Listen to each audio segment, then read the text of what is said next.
Hey there, fools! Big T here, and I'm back again with another video. As the title suggests, I'm going to be talking about Nintendo's output software-wise, first-party-wise, on the Switch this year, and how I feel it's lackluster. But first, I want to address some other things that have been kind of coming up in the community, and I just want to kind of go over those things. So we got a Smash Direct for E3, and yes, it was a Smash Direct. It wasn't just a part of the show, because obviously it took up more than half of the show. So when it does that, you kind of gotta give it its own kind of thing, which is fine. I don't know why people had a problem with that. You know, Nintendo put a lot of emphasis on Smash, obviously. It is their probably their biggest game of the year, arguably. Some might say it's Pokemon Let's Go Eevee, Let's Go Pikachu, but because it's not a core game, maybe people don't feel that way.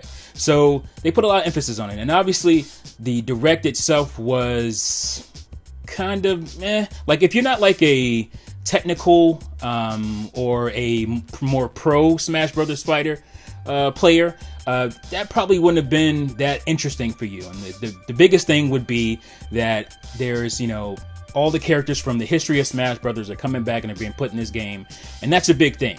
So that was cool. We got you know, a couple of reveals. We got the biggest one probably being Ridley, which I don't really care for. I never really cared for Ridley being in the game, because to me Ridley doesn't really fit Smash Brothers as far as the fighter character roster goes, because he's kind of he's ugly.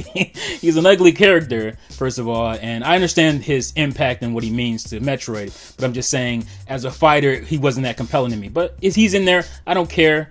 Great for people who wanted him, that's fine. Me, coming from where I come from as far as Smash Brothers goes, when I first got into Smash Brothers back in '99 when the first one came out, I never really thought of it as a mainline type of fighting game. For me, especially on the party machine, which that's what the N64 was. It was the party machine, the fun machine.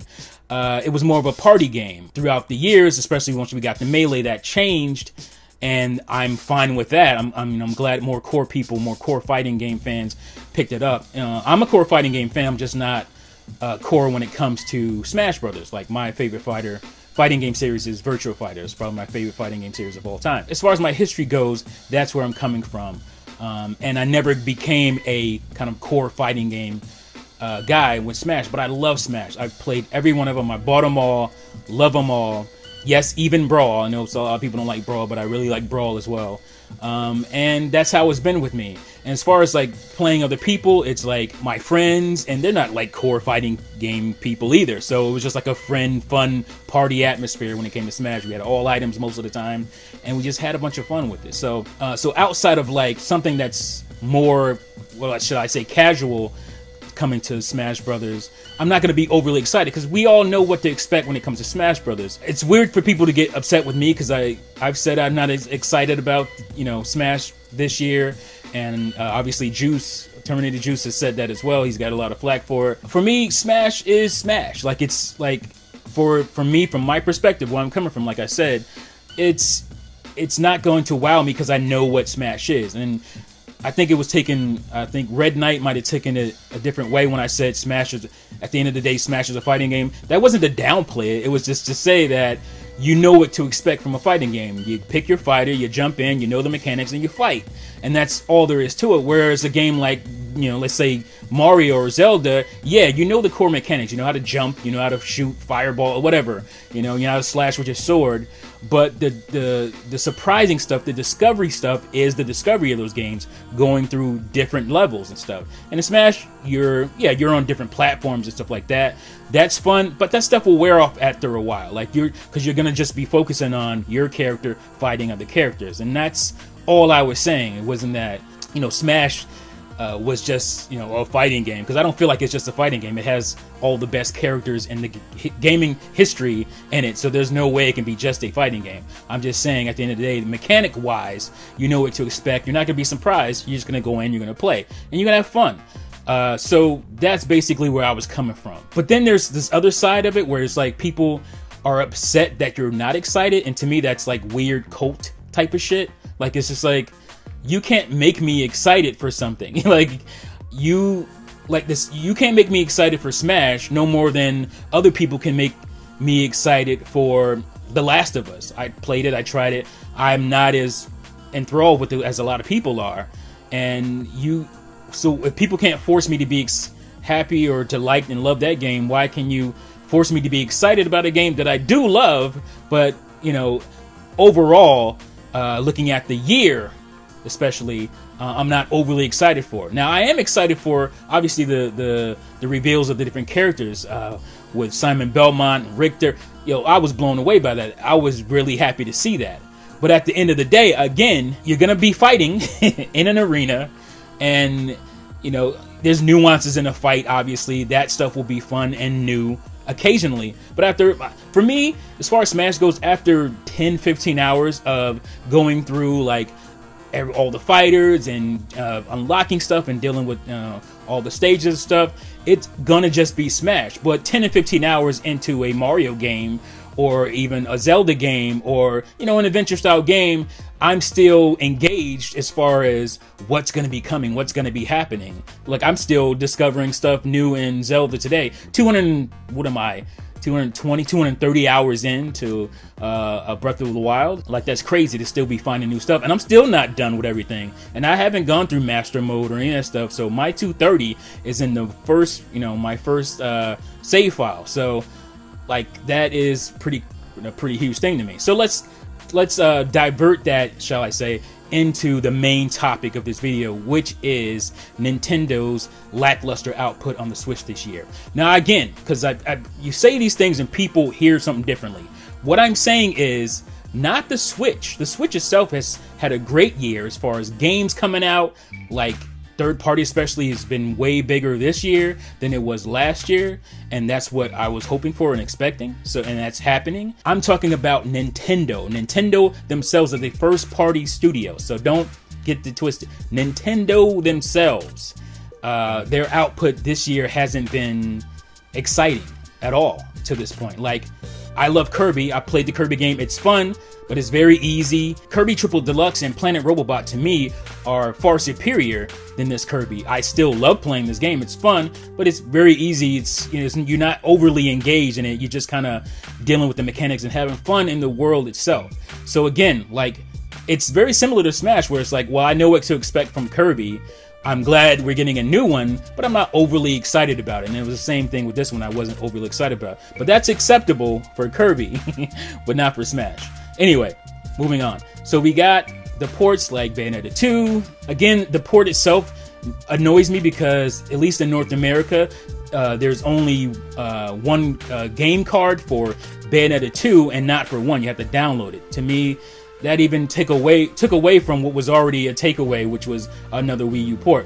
And then you have Donkey Kong Country Tropical Freeze being ported, which I'm happy for. I'm glad the game's being ported, but it's at $10 more than it was brand new on the Wii U 4 years ago, 5 years ago. What is it, 4 years ago? And to me, I didn't understand that. It made no sense. This is a Nintendo first party game. If there is any extra cost for them to get that game on there, that's a thing they should eat, because Nintendo decided they wanted to do cartridge, which I'm glad. I love that they did that, but they have to eat that cost. And I don't think there's a cost to it. I just think there's, like, they're riding the Switch gravy train right now, and they're like, well, we can put this game out at any price we want and it'll still sell well. And obviously it sold well, but people try to, on some of these Wii U ports, people try to act like they're doing so much better now that they're on Wii U as far as sales go, and they don't take into account that if you give the Wii U Switch's install base, then it'll be the same. So you're getting the same game, it's just selling more or selling better comparatively because the install base is way bigger.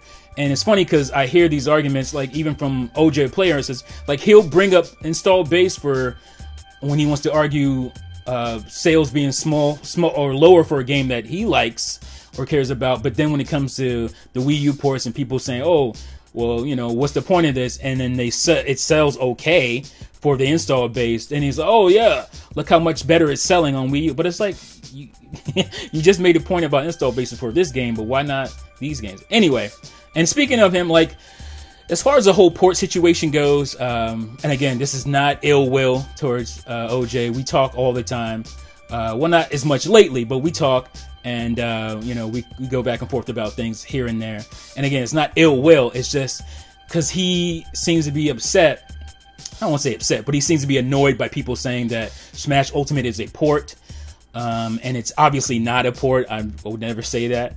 But I made a video before this and I was talking about responsibility. He has to take some responsibility for that, because I remember him saying, oh, my waifu says it's going to be Smash Brothers. He was talking about Emily Rogers or Laura Kate Day. I don't know. Emily Rogers, I think, was saying that this is going to be, Smash. Before we knew anything, before the reveal, people were saying that this was going to be a situation where it was like Mario Kart Deluxe, where you get the 3DS version and the Wii U version mashed together into one. And that's what people were saying. And so when he said that, people were expecting, I'm sure people heard it, was like, oh yeah, we're expecting that. There was a lot of people were saying that. We were just assuming that was what was going to happen, because there was so much goodness that was already in Smash 4. So it was like, you got to take some responsibility when you put out stuff like that. You said my waifu, repeatedly you were talking about how she said that this was going to be an enhanced port, and when that happens, people have the expectations of it being a port, and when it comes out and it doesn't look that much visually better than the Wii U version, then people, obviously there's going to be trolls that are going to just do it just to annoy people, and you shouldn't fall for that anyway. But who cares what people think? Like, at the end of the day, who cares what people think about if it's a port or not? It's obviously not a port. There's a lot more into this game. Maybe they're using some assets and they enhance them. Yeah, but that doesn't make it a port. Anyway, it's so stupid to even talk about this, but I wanted to address that for sure. I'm excited to get the game, obviously. Me and the Juices Loose crew, we're all ready to play the game because we want a Smash on Switch to all get in and play against each other, and we have so much fun doing that. We're gonna do that, but that doesn't mean we have to like jizz, about it. And when you put that with Nintendo's output this year, which is pretty lackluster, you got some Wii U ports, you got Kirby, you got what am I missing? Mario Tennis, which was a disappointment because I thought the single player was going to be a lot better than it was. And it's not, as far as the online setup and all that, it's not where I want it to be, especially after coming up to something like ARMS. And then you have people just taking advantage of, gameplay loopholes and just doing spammy stuff when it comes to that game. And I hate that. That totally turns me off to a game. That's where I am with that one. And then you have Pokemon Let's Go Pikachu, Let's Go Eevee. Again, I'm happy to get that game. I know a lot of more core fans than I am. Aren't. They hate the game. They hate the idea of it, but I don't. I'm actually going to get the game and have fun with it. That's later. And then you have Smash in December, which is the end of the damn year. So I don't think it's controversial to say Nintendo's output this year, even when you include what we're going to get at the end of the year, overall isn't a big year. I'm just being honest. I love the Switch. I love the output. Have you not been following me on Twitter and all the games I'm buying? This is probably the largest game buying year I've had on a Nintendo console in forever, So even looking at the Wii U, which I bought, I felt like I was buying games all the time on that, even though people said there wasn't any games. So yeah, that's all that's being said here. There's no need to be upset. Who cares what people say about it being a port? Let them troll or whatever they're doing. I don't know. Not every Nintendo fan loves Smash, and you got to understand and accept that. I actually do love Smash, but there are people who are way less excited than I am, who are not even going to buy the game. So anyway, it's silly. Let people feel how they want to feel. It's so stupid. Oh, just be happy. Like what? Like, is this a fascist society we're in? Like you have to tell people how to feel? I'm going to feel how I want to feel. Like that's not going to change. You don't tell me how to feel. I feel like I don't feel like I'm a Debbie Downer about most anything. So when I do complain about something, you should look at it. And another thing is like, we don't know anything about Nintendo's Online. It's coming out soon. This would have been a great opportunity with this recent Direct, which was better than E3 by leaps and bounds, by the way, which makes E3's Direct seem pointless to me. Again, as a guy coming from where I'm coming from with my Smash perspective, like we don't know anything about it at this point. I just feel like there's a lot of passiveness going on with the Switch that didn't go on with the Wii U because of the sales. It's like, oh, it's selling well. People are playing the sales game. Like that's what they're playing instead of complaining about what we don't actually have. Like how bare bones the Switch still is at this point. I was holding out. I was being quiet myself because I thought, at some point we could at least message our friends and set up things to play games and with a console like this. So I just, you know, I don't understand the passiveness.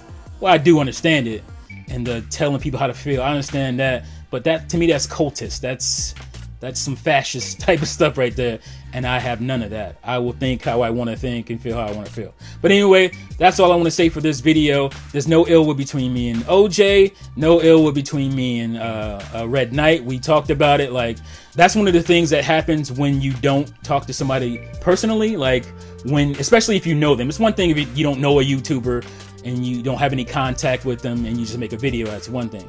But when you know them, like, you know, if I say something that's crazy, hey, tell me. Like, hit me up if you think I'm saying something that's crazy, and you can kind of see better where I'm coming from. That's what I said to him. There's no, like I said, there's no issues between us. It's all good. And yeah, that's it. So yeah, guys, let me know what you think in the comments below. You think it's okay to not be overly excited about every Nintendo game that comes out as a Nintendo fan? Like, you know, again, it's Smash. You know, I've been playing Smash for almost 20 years now. I'm happy to play it. Obviously, I wanted it on the Switch, and I'm getting it, and it's going to be a new game, which is something I wasn't even expecting. So I'm happy for that. With Nintendo's output this year, and that high emphasis, a business emphasis too. There's nothing exciting about a company doing business things, which they need to do. I get it, but there's nothing exciting about that as a gamer. I want games from them, and I was hoping with the Switch kicking ass like it is, that we get a lot more stuff announced and talked about. At least we'd know about things, even if we're not getting this year. But anyway, that's it for this video. Thank you guys for watching and listening, and I'll see you fools next time. Peace out. I got magic powers.